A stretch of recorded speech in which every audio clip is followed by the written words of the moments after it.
नमस्कार दोस्तों, स्वागत है आपका जरधारी क्लासेस में। दोस्तों, आज की वीडियो है वीकली करंट अफेयर 10 अगस्त से 24 अगस्त, पिछले 2 हफ्तों की एक करंट अफेयर की वीडियो है। तो चलिए दोस्तों, आज की वीडियो शुरू करते हैं।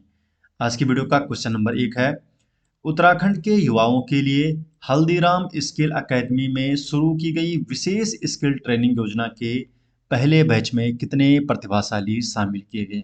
तो पहले बैच में 18 प्रतिभाशाली शामिल किए गए हैं। तो बी ऑप्शन सही जवाब है। डिटेल जान लेते हैं। तो उत्तराखंड महिला एवं बाल कल्याण विभाग ने 18 युवाओं का जो पहला बैच है हल्दीराम स्किल अकेडमी नोएडा के लिए तैयार किया है। इन युवाओं को 3 महीने का मल्टी क्यूजन कोर्स कराया जाएगा। प्रशिक्षण पूरा होने के बाद युवाओं को हल्दीराम के आउटलेट्स में नौकरी मिलेगी और प्रारंभिक वेतन लगभग 19,000 प्रति माह होगा। इस बैच में 12 युवा बाल सुधार सुधार गृह से और 6 जो युवतियां हैं अनाथ जो बेसहारा हैं। प्रतिभागी हैं देहरादून, उधम सिंह नगर और हरिद्वार से, जिसमें हरिद्वार से सबसे अधिक है 13 युवा शामिल।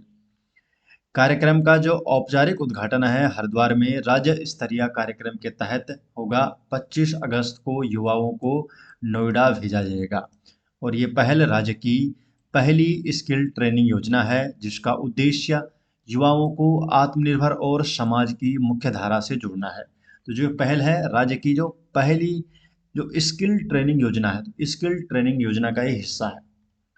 क्वेश्चन नंबर 2 है, उत्तराखंड में सूचना एवं संचार प्रौद्योगिकी सक्षम सेवाओं का उद्घाटन मुख्यमंत्री पुष्कर सिंह धामी ने कहाँ किया। तो इसका उद्घाटन किया गया मुख्यमंत्री कैंप कार्यालय स्थित मुख्य सेवक सदन देहरादून में। तो बी ऑप्शन सही जवाब। तो मुख्यमंत्री पुष्कर सिंह धामी ने मुख्य सेवक सदन कैंप कार्यशाला से सूचना एवं संचार प्रौद्योगिकी ICT information and communication technology सक्षम सेवाओं का उद्घाटन किया। अपनी सरकार पोर्टल पर 886 सेवाएं ऑनलाइन उपलब्ध है, जिनमें ई डिस्ट्रिक्ट पोर्टल हो गया, सीएम डैशबोर्ड हो गया, स्मार्ट क्लासरूम हो गया, ई लर्निंग प्लेटफॉर्म हो गया, टेली मेडिसिन और ई संजीवनी, इसमें कुछ प्रमुख सेवाएं शामिल है। राज्य की जो 95% है गांव तक दूरसंचार कनेक्टिविटी पहुंच चुकी है। Next generation data centre disaster recovery mechanism होगा ताकि आपदा के समय डेटा और सेवाओं की सुरक्षा सुनिश्चित हो सके। तो जो नेक्स्ट जनरेशन डेटा सेंटर है, तो यहाँ पर डिजास्टर रिकवरी मैकेनिज्म होगा। एआई मिशन से अनुसंधान, नवाचार और तकनीकी प्रशिक्षण को बढ़ावा मिलेगा। रिमोट सेंसिंग और ड्रोन एप्लीकेशन सेंटर से आपदा प्रबंधन, कृषि, वन और शहरी नियोजन में सुधार होगा। क्वेश्चन नंबर 3 है, मुख्यमंत्री पुष्कर सिंह धामी ने किस ऐप का शुभारंभ किया जो नागरिकों को घर बैठे सरकारी सेवाओं का लाभ दिलाएगा। तो कौन से ऐप का शुभारंभ किया है मुख्यमंत्री पुष्कर सिंह धामी ने। तो डिजिटल उत्तराखंड ऐप का शुभारंभ किया है। तो बी ऑप्शन सही जवाब है। डिजिटल उत्तराखंड ऐप का शुभारंभ किया है पुष्कर सिंह धामी ने, जो नागरिकों को घर बैठे सरकारी सेवाओं का लाभ दिलाएगा। नेक्स्ट क्वेश्चन है क्वेश्चन नंबर 4, उत्तराखंड में मुख्यमंत्री पुष्कर सिंह धामी द्वारा लॉन्च किए गए एआई चैटबॉट का क्या नाम है। तो कौन सा एआई चैटबॉट मुख्यमंत्री पुष्कर सिंह धामी ने लॉन्च किया है। तो निगम सारथी नाम से एआई चैटबॉट लॉन्च किया है। तो बी ऑप्शन निगम सारथी। तो मुख्यमंत्री पुष्कर सिंह धामी ने देहरादून नगर निगम क्षेत्र के केदारपुरम में योगा पार्क और विकास कार्यों का लोकार्पण और शिलान्यास किया। साथ ही एआई चैटबॉट जिसका नाम है निगम सारथी लॉन्च किया और ग्रीन पॉलिसी डॉक्यूमेंट का अनावरण किया। मुख्यमंत्री ने एक पेड़ मां के नाम अभियान के तहत रुद्राक्ष का पौधा रोपा और ये नगर निगम क्षेत्र में इस वर्ष लगाया गया 1 लाखवां पौधा था। साथ ही राज्य में आयुर्वेदिक और प्राकृतिक चिकित्सा, योग और आध्यात्मिक पर्यटन को बढ़ावा देने के लिए गढ़वाल और कुमाऊं मंडलों में एक एक स्पिरिचुअल इकोनॉमिक जोन की स्थापना भी की जा रही है। तो एक एक स्पिरिचुअल इकोनॉमिक जोन की स्थापना भी की जा रही है।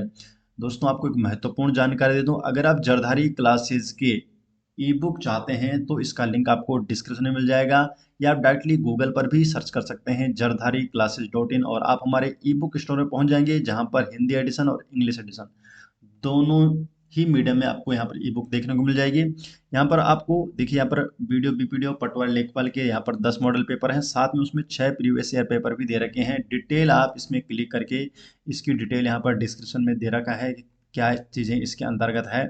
इसके अलावा current affair, national current affair हो गए, उत्तराखंड करंट अफेयर हो गए, हिंदी के नोट्स हो गए, प्रीवियस ईयर पेपर 100+ पिछले 13 सालों के प्रीवियस ईयर पेपर भी आपको देखने को मिल जाएंगे। उत्तराखंड जियोग्राफी की ई बुक देखने को मिल जाएगी। इसके अलावा उत्तराखंड डिस्ट्रिक्ट सीरीज की बुक देखने को मिल जाएगी। उत्तराखंड हिस्ट्री और हिंदी के नोट्स, ये सभी चीज़ें आपको मिल जाएगी जरधारी classes.in वेबसाइट में, या आप डायरेक्टली गूगल पर सर्च कर सकते हैं, या डिस्क्रिप्शन में लिंक दिया गया है। और आप यहाँ नीचे देख सकते हैं, आपको जरधारी क्लासेस का व्हाट्सएप नंबर भी यहाँ पर दिख रहा है, तो आप डायरेक्ट हमें व्हाट्सएप पे भी कॉन्टैक्ट कर सकते हैं। नेक्स्ट क्वेश्चन की तरफ बढ़ते हैं दोस्तों। क्वेश्चन नंबर है 5। Asian open short track speed skating trophy 2025 का खिताब किस देश ने जीता है? तो जो Asian open short track speed skating trophy 2025 है, तो इसका खिताब जीता है थाईलैंड ने। तो सी ऑप्शन सही जवाब हो जाएगा, थाईलैंड। डिटेल जान लेते हैं। तो Asian open short track speed skating trophy 2025 का आयोजन पहली बार भारत में कहाँ हुआ? महाराणा प्रताप स्पोर्ट्स कॉलेज, रायपुर, देहरादून, उत्तराखंड में पहली बार हुआ है। प्रतियोगिता स्थल कहाँ था? हिमाद्री आइस रिंक, रजत जयंती खेल परिसर, रायपुर, देहरादून में महाराणा प्रताप स्पोर्ट्स कॉलेज के अंतर्गत ही आता है। थाईलैंड ने 30 पदकों के साथ चैंपियनशिप ट्रॉफी जीती है, जिसमें 15 स्वर्ण, 12 रजत और 3 कांस्य पदक। भारत ने 9 स्वर्ण पदक, 12 रजत और 18 कांस्य पदक जीतकर दूसरा स्थान प्राप्त किया। तीसरे नंबर पर रहा है जापान, 8 स्वर्ण पदक, 8 रजत और 7 कांस्य पदक के साथ तीसरे स्थान पर रहा है जापान। तो थाईलैंड ने चैंपियनशिप ट्रॉफी जीती है। दूसरे नंबर पे भारत रहा है, तीसरे पे रहा है Japan. Himadri ice rink Bharat की एकमात्र ओलंपिक स्टैंडर्ड आइस रिंक है, ये भी महत्वपूर्ण जानकारी है। और एशियन स्केटिंग चैंपियनशिप 2025 का जो शुभंकर था हिम तेंदुआ, तो हिम तेंदुआ इसका शुभंकर था। 2 हिम तेंदुए इसके शुभंकर थे। Question number 6। देवभूमि चेस एसोसिएशन द्वारा आयोजित अंतरराज्यीय शतरंज प्रतियोगिता 2025 की ओपन कैटेगरी में किसने चैंपियन ट्रॉफी जीती है? तो ये जो ट्रॉफी है ये किसने जीती है? तो शेराली पटनायक, देहरादून की है, तो शेराली पटनायक ने जीती है। तो बी ऑप्शन शेराली पटनायक। तो इंटर स्टेट चेस कंपटीशन 2025 का आयोजन देवभूमि चेस एसोसिएशन ने भारतीय इंटरनेशनल स्कूल देहरादून में किया, और देहरादून की शेराली पटनायक ने ओपन कैटेगरी में 6/6 अंक लेकर चैंपियन ट्रॉफी जीती है। वुमेन कैटेगरी में भी शेराली पटनायक ने 5/5 अंक लेकर पहला स्थान प्राप्त किया। तो ओपन कैटेगरी में भी और वुमेन कैटेगरी में भी दोनों में ही शेराली पटनायक जो कि देहरादून की है, इन्होंने यहाँ पर पहला स्थान प्राप्त किया है। नेक्स्ट क्वेश्चन है क्वेश्चन नंबर 7। उत्तराखंड में टैक्स पेयर हब का उद्घाटन किसके द्वारा किया जाएगा? तो उत्तराखंड में टैक्स पेयर हब का उद्घाटन तो किया गया है, तो किसके द्वारा टैक्स पेयर हब का उद्घाटन किया गया है? सही जवाब है लेफ्टिनेंट जनरल गुरमीत सिंह ने। तो C option lieutenant general Gurmeet Singh ने उत्तराखंड में टैक्स पेयर हब का उद्घाटन किया। तो देहरादून में 6 अगस्त 2025 को 25 से टैक्स पेयर हब की शुरुआत हुई और उद्घाटन किया उत्तराखंड के राज्यपाल लेफ्टिनेंट जनरल गुरमीत सिंह द्वारा हाथी बड़कला स्थित सर्वे ऑडिटोरियम में किया गया। टैक्स पेयर हब का उद्देश्य है करदाताओं को शिक्षित और जागरूक करना। इसमें बच्चों के लिए विशेष फाइनेंशियल एजुकेशन कॉर्नर भी होगा। टैक्स पेयर हब आयकर विभाग की नई पहल है, तो आयकर विभाग की नई पहल है टैक्स पेयर हब। इसमें कर सेवाओं को बेहतर बनाने और कर साक्षरता बढ़ाने हेतु आयकर विभाग ने ये नई पहल की, टैक्स पेयर हब। पहला जो करदाता केंद्र का उद्घाटन हुआ गोरखपुर में, और हाल ही में चंडीगढ़ में हुआ था जुलाई 2025 में, और फिर देहरादून में 6 अगस्त 2025 को टैक्स पेयर हब के उद्घाटन किया गया, तो यहाँ पर स्थापित किया गया। अन्य जो निर्धारित शहर है जहाँ पर ये स्थापित होंगे भागलपुर, भीलवाड़ा, कटक, झांसी, शिलांग और विशाखापत्तनम में। टैगलाइन क्या है?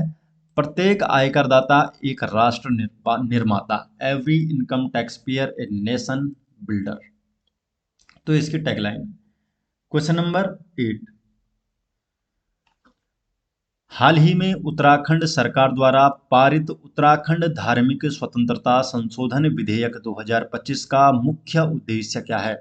तो उत्तराखंड सरकार द्वारा जो पारित उत्तराखंड धार्मिक स्वतंत्रता विधेयक 2025 है, तो इसका मुख्य उद्देश्य क्या है? तो इसका मुख्य उद्देश्य है बलपूर्वक एवं धोखाधड़ी से धर्मांतरण को रोकना। तो बी ऑप्शन सही जवाब है। तो बलपूर्वक एवं धोखाधड़ी से धर्मांतरण को रोकना। डिटेल जान लेते हैं। तो उत्तराखंड मंत्रिमंडल ने उत्तराखंड धार्मिक स्वतंत्रता संशोधन विधेयक 2025 को मंजूरी दी है। इस विधेयक का उद्देश्य क्या है? तो बलपूर्वक धोखाधड़ी या प्रलोभन द्वारा किए गए धर्मांतरण को रोकना और पीड़ितों की सुरक्षा और पुनर्वास के लिए विशेष प्रावधान इसमें किए गए हैं। तो इस विधेयक के बारे में मुख्य बिंदु क्या है जान लेते हैं। तो कठोर दंड का इसमें प्रावधान दिया गया है। कठोर दंड का क्या प्रावधान है? तो गंभीर मामलों में आजीवन कारावास प्लस 10 लाख रुपये जुर्माना है। सामान्य अपराधों के लिए 3 से 10 वर्ष का कारावास है और नाबालिग महिला से जुड़े मामलों में 5 से 14 वर्ष का कारावास है। डिजिटल प्रचार पर रोक। इसमें सोशल मीडिया हो गया, मैसेजिंग ऐप हो गया, ऑनलाइन प्लेटफॉर्म से धर्मांतरण प्रचार को भी अपराध माना गया है। प्रलोभन जो इंडस्टमेंट है, इसकी विस्तारित परिभाषा इसमें दी गई है कि उपहार, नकदी नकदी नौकरी का प्रस्ताव, विवाह का वादा या अन्य धर्म को नकारात्मक रूप से प्रस्तुत करना भी अपराध है। तो ये प्रलोभन की इसमें विस्तारित परिभाषा दी गई है। विवाह और झूठी पहचान, धर्म छुपाकर विवाह करना भी एक अपराध माना जाएगा और दंड क्या है इसमें 3 से 10 वर्ष की जेल है और प्लस 3 लाख रुपए का जुर्माना है अगर कोई धर्म छुपाकर विवाह करता है। इसमें संपत्ति की जब्ती होगी और गिरफ्तारी, अवैध धर्मांतरण से अर्जित संपत्ति जब्त की जा सकेगी। अपराध संज्ञेय होगा अर्थात बिना वारंट गिरफ्तारी इसमें संभव होगी और जमानत केवल सख्त शर्तों पर ही होगी। तो ये इसके कुछ प्रावधान हैं। नेक्स्ट क्वेश्चन की तरफ बढ़ते हैं। क्वेश्चन नंबर है 9, उत्तराखंड सरकार द्वारा शुरू किया गया पहला पर्यटन वहन क्षमता सर्वेक्षण किन स्थानों पर किया जाएगा? तो उत्तराखंड सरकार द्वारा जो पहला पर्यटन वहन क्षमता सर्वेक्षण है, तो ये कहाँ पर किया जाएगा? तो नैनीताल, कैंचीधाम और भवाली क्षेत्र में। तो बी ऑप्शन नैनीताल, कैंचीधाम और भवाली क्षेत्र। तो उत्तराखंड सरकार ने नैनीताल, कैंचीधाम और भवाली क्षेत्र में पहला पर्यटन वहन क्षमता सर्वेक्षण टूरिस्ट कैरिंग कैपेसिटी सर्वे कराने की घोषणा की है। उद्देश्य क्या है? अनियंत्रित पर्यटन से पर्वतीय नगरों के पारिस्थितिकी तंत्र की रक्षा करना, भीड़भाड़, वाहनों की आवागमन और सार्वजनिक सुविधाओं पर दबाव का आकलन करना। सर्वेक्षण का जो क्रियान्वयन है ये करेगा उत्तराखंड पर्यटन विकास board UTDB, Uttarakhand tourism development board द्वारा इसका क्रियान्वयन किया जाएगा। CCTV निगरानी के माध्यम से पर्यटकों की संख्या, वाहन आवागमन और आतिथ्य क्षमता का मूल्यांकन किया जाएगा। निष्कर्षों के आधार पर पर्यटक पंजीकरण प्रणाली लागू हो सकती है। सितंबर 2024 में राष्ट्रीय हरित अधिकरण NGT अर्थात नेशनल ग्रीन ट्रिब्यूनल ने नैनीताल जिले को उसकी वहन क्षमता और पर्यावरणीय संवेदनशीलता के आधार पर जोन बांटने के निर्देश दिए थे। 3 जोन बांटने के निर्देश दिए थे। निषिद्ध, विनियमित और विकास क्षेत्र। वहन क्षमता क्या है? किसी क्षेत्र की वह अधिकतम सीमा जिसे बिना पर्यावरणीय हानि के सहन किया जा सकता है, तो उसे आप वहन क्षमता कहते हैं। नेक्स्ट क्वेश्चन है क्वेश्चन नंबर 10, हाल ही में किस राज्य सरकार ने पूर्व अग्निवीरों को सरकारी सेवाओं में 10% क्षैतिज आरक्षण देने की घोषणा की? तो किस राज्य ने ये आरक्षण जो अग्निवीर है इन्हें सरकारी सेवाओं में 10% क्षैतिज आरक्षण देने की घोषणा की है? तो सही जवाब इसका उत्तराखंड सरकार ने। तो उत्तराखंड सरकार ने प्रावधान लाया है, तो सी ऑप्शन सही जवाब। तो पूर्व जो अग्निवीर योजना के तहत सेना में सेवा कर चुके जवान हैं, इन्हें सरकारी सेवाओं में 10% क्षैतिज आरक्षण मिलेगा। तो यह आरक्षण है 36 प्रकार का है। यह आरक्षण केवल राज्य सरकार के वर्दीधारी ग्रुप सी पदों पर लागू होगा। तो केवल ये वर्दीधारी जो ग्रुप सी पद होते हैं जैसे पुलिस हो गए, वन आरक्षी हो गए, तो इन पदों पर ये लागू होगा। छूट क्या है इसमें? भर्ती प्रक्रिया में शारीरिक दक्षता परीक्षा, से छूट दी जाएगी। आवेदन हेतु अधिकतम आयु सीमा में छूट दी जाएगी। नेक्स्ट क्वेश्चन की तरफ बढ़ते हैं। तो ये तो हो गए अभी तक के उत्तराखंड के जो करंट अफेयर थे। और अब कुछ इंपॉर्टेंट करंट अफेयर करते हैं, national and international current affair.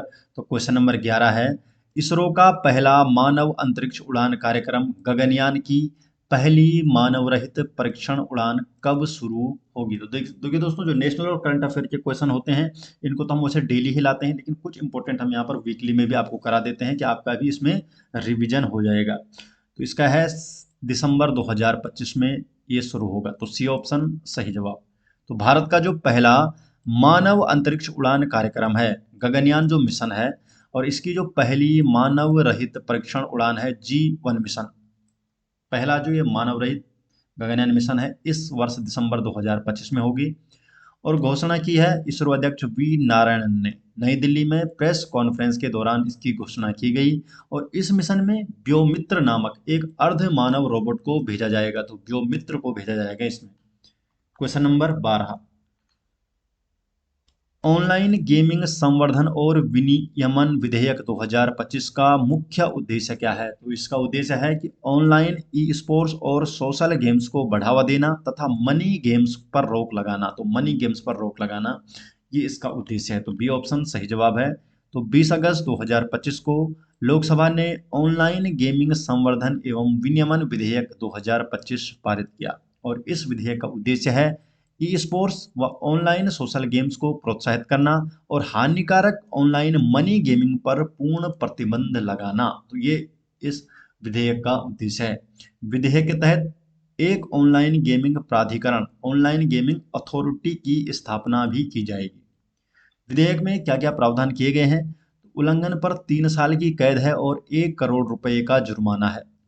बार बार अपराध करने पर 3 से 5 साल तक की कैद है और 2 करोड़ रुपए का जुर्माने का प्रावधान है। मनी गेम्स का विज्ञापन करने पर 2 वर्ष तक का कारावास है या 50 लाख रुपए तक का जुर्माना है। उद्देश्य क्या है, युवाओं को जैसे पोकर हो गए, रम्मी जैसे पैसे वाले खेलों से बचाना और डिजिटल भारत को सुरक्षित, संरक्षित और नवाचार संचालित बनाना। नेक्स्ट क्वेश्चन है question number 13, miss universe India 2025 का खिताब किसने जीता। तो मिस यूनिवर्स इंडिया 2025 का खिताब जीता है मनिका विश्वकर्मा ने। तो डी ऑप्शन मनिका विश्वकर्मा। तो राजस्थान की मनिका विश्वकर्मा ने मिस यूनिवर्स इंडिया 2025 का खिताब जीता है। और प्रथम उपविजेता रहे हैं उत्तर प्रदेश की तान्या शर्मा। द्वितीय उपविजेता रही है हरियाणा की महक ढींगरा। राष्ट्रीय खिताब से पहले जो मनिका विश्वकर्मा है इन्होंने मिस यूनिवर्स राजस्थान जीता था और वह भारत का प्रतिनिधित्व करेंगे अब 74वीं मिस यूनिवर्स प्रतियोगिता, जो कि नवंबर 2025 में होगी, थाईलैंड में आयोजित होगी। तो यहाँ पर मनिका विश्वकर्मा यहाँ पर प्रतिभाग करेंगी। क्वेश्चन नंबर 14 है, खाद्य एवं शांति हेतु MS स्वामीनाथन वैश्विक पुरस्कार का पहला सम्मान किसे दिया गया। तो ये पहला सम्मान दिया गया डॉक्टर एरिनारे को। तो ए ऑप्शन डॉक्टर एरिनारे को दिया गया। खाद्य एवं शांति हेतु MS स्वामीनाथन वैश्विक पुरस्कार का एक पहला सम्मान दिया गया। तो डिटेल जानते हैं। तो प्रधानमंत्री नरेंद्र मोदी ने भारत की हरित क्रांति के जनक प्रोफेसर MS स्वामीनाथन की स्मृति में खाद्य एवं शांति हेतु MS स्वामीनाथन वैश्विक पुरस्कार की स्थापना की। ये पुरस्कार विकासशील देशों के उन वैज्ञानिकों को दिया जाएगा जिन्होंने खाद्य एवं शांति के क्षेत्र में उल्लेखनीय योगदान दिया है। पहला जो पुरस्कार दिया गया है नाइजीरिया के वैज्ञानिक डॉक्टर एरिनारे को। क्वेश्चन नंबर 15, प्रथम विश्व मानव रोबोट गेम्स 2025 का आयोजन कहाँ किया गया। जो पहला विश्व मानव रोबोट गेम्स 2025 है तो इसका आयोजन किया गया बीजिंग चीन में। तो बी ऑप्शन बीजिंग चीन में इसका आयोजन किया गया। तो बीजिंग चीन में 4 दिवसीय प्रथम विश्व मानव रोबोट गेम्स 2025 का आयोजन हुआ। इस प्रतियोगिता में 16 देशों के 500 से अधिक मानव रोबोट शामिल हुए। आयोजन का उद्देश्य क्या था, मानव रोबोटिक्स में प्रगति और नवाचार को प्रदर्शित करना। तो ये इसका उद्देश्य था। तो दोस्तों ये हो गए इस बार की जो वीकली करंट अफेयर है। अगर आप जरधारी क्लासेस की करंट अफेयर की ई बुक चाहते हैं तो उसका लिंक आपको डिस्क्रिप्शन में दे दिया जाएगा, या आप डायरेक्टली गूगल पर भी सर्च कर सकते हैं जरधारी क्लासेस.in, और आप हमारे ई बुक स्टोर में पहुंच जाएंगे, जहां पर आपको जरधारी क्लासेस के ई बुक नोट्स मिल जाएंगे, हिंदी एडिशन में भी और इंग्लिश एडिशन में। सभी प्रकार के यहाँ पर उत्तराखंड के लिए एग्जाम के लिए जो भी आपकी इंपॉर्टेंट ई बुक है यहाँ पर दे रखी है। वीडियो बीपीडीओ के यहाँ पर आपको मॉडल पेपर देखने को मिल जाएंगे, तो आप यहाँ से इन्हें ले सकते हैं, या आप हमसे अगर कांटेक्ट करना चाहते हैं तो आप हमें मेल कर सकते हैं, या नीचे आपको जो नंबर दिख रहा है जरदारी क्लासेस का व्हाट्सअप नंबर है, यहाँ पर भी आप हमें कांटेक्ट कर सकते हैं। तो मिलते हैं दोस्तों नेक्स्ट वीडियो के साथ, तब तक के लिए आपका बहुत बहुत धन्यवाद।